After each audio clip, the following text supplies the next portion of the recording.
Alright guys, it's Bella again. I got sig fig video part 2, and I promise I will make it shorter than the last one. But this one is all about using sig figs correctly when you do calculation. So your answer actually reflects the precision of the calculation. So sig figs have some different rules. We learned in the last video, if you watched, how to count sig figs when you have numbers, but when we go to do math, multiplication and division have a different set of rules. So let's look at that first. The rule says keep the smallest number of input significant digits, which basically is a fancy way of saying we have to look at the weakest link. I don't know if I'm too old for this, but there used to be like a game show, and it was a British woman, and when someone got kicked off, she would say, "You are the weakest link, goodbye." Again, probably means nothing because I'm guessing it's an older show, but maybe one of you has seen the show and you know what I'm talking about. I tried to find a video of it, but there were no real good ones. They were all like 50 minutes long. Anyways, so what we need to do is before we actually solve the math, we have to look for the weakest link. So we have to use our rule of counting sig figs. So 100.23, I see the decimal point is present, so I'm going to count from the Pacific Ocean to Denver, 1, 2, 3, 4, 5 sig figs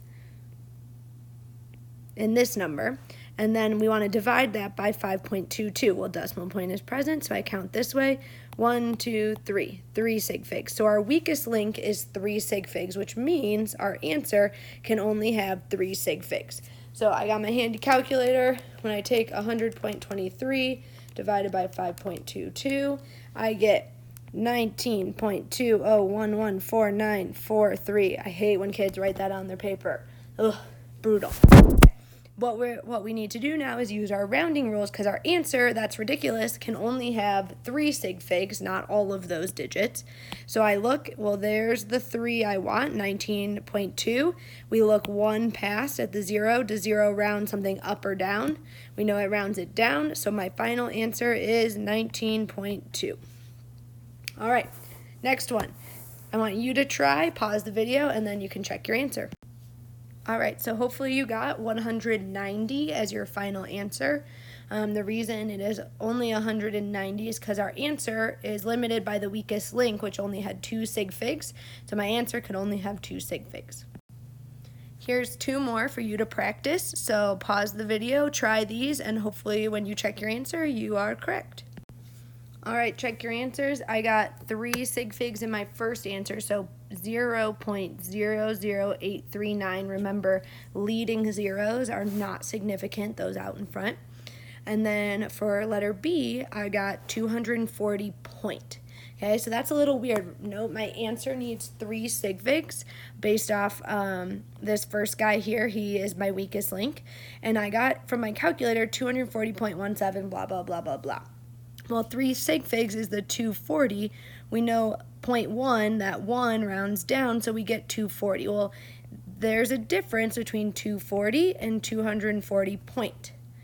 I know that doesn't seem important, but the reason is what we're communicating is 2 significant digits here and 3 significant digits here. So the decimal point is important even though there's nothing after it. All right. There are different rules for addition and subtraction, so we're not just counting overall sig figs here. It's not the weakest link rule. What we're looking here is the lowest number of decimal places, or the lowest place value. Okay, so we know we have the hundreds, the tens, the ones, the tenths places, right? After each each place value has its name.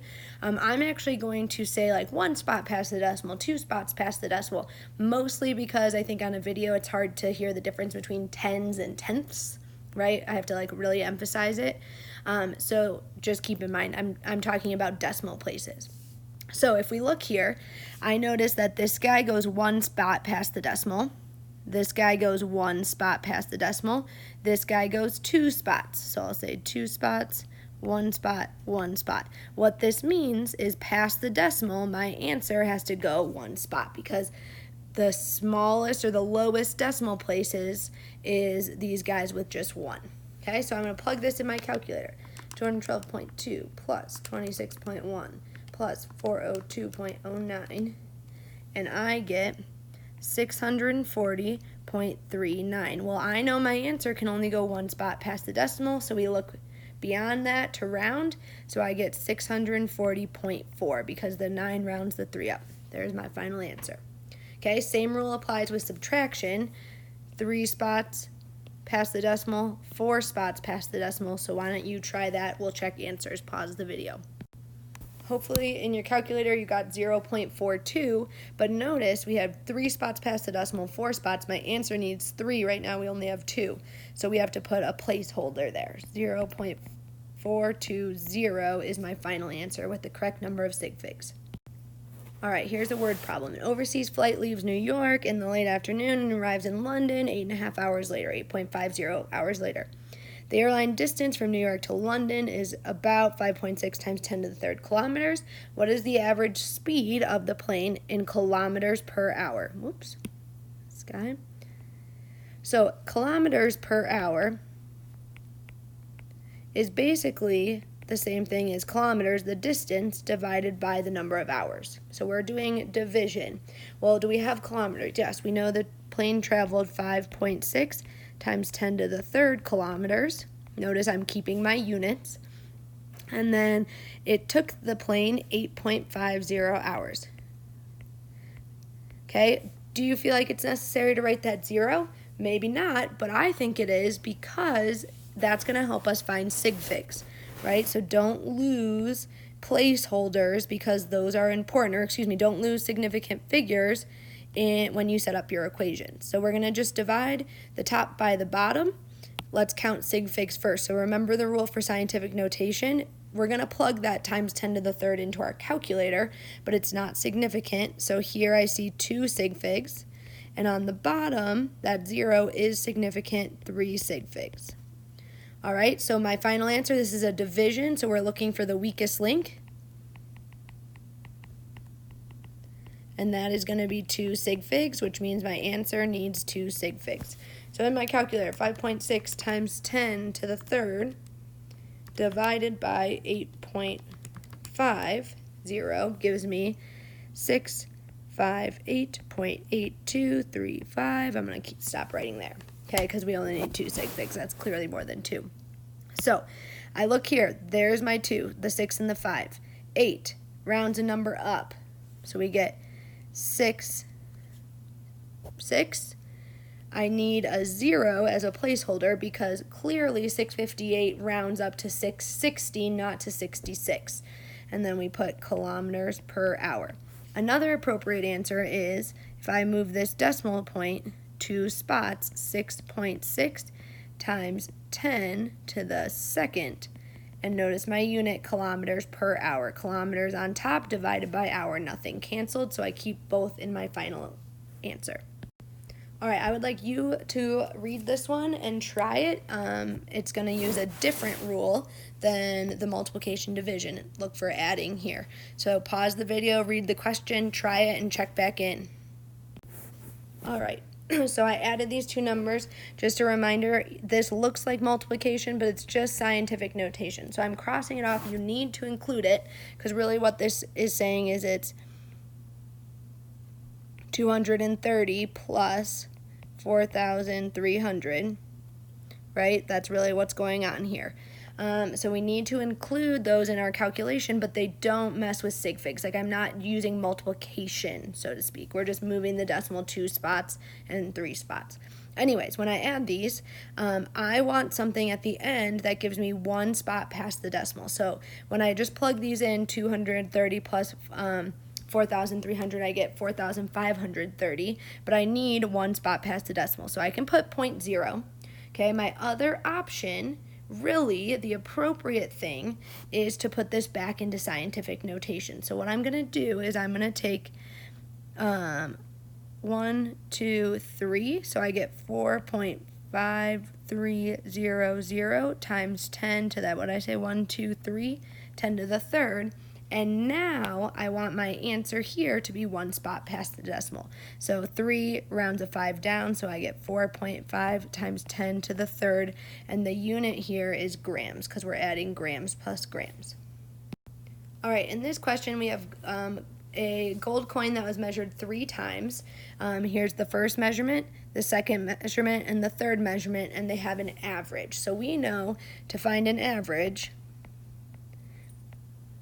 we take all 3 measurements and we divide it by the number of times that we measured it. So we measured it 3 times. That's how we got this average of 23.319 grams. That's the average. So it wants to know what is the average mass of the gold, or why did they report this average with 5 sig figs instead of just 1? Because when we do a division, we have to look at the weakest link. Okay, this is kind of a trick question.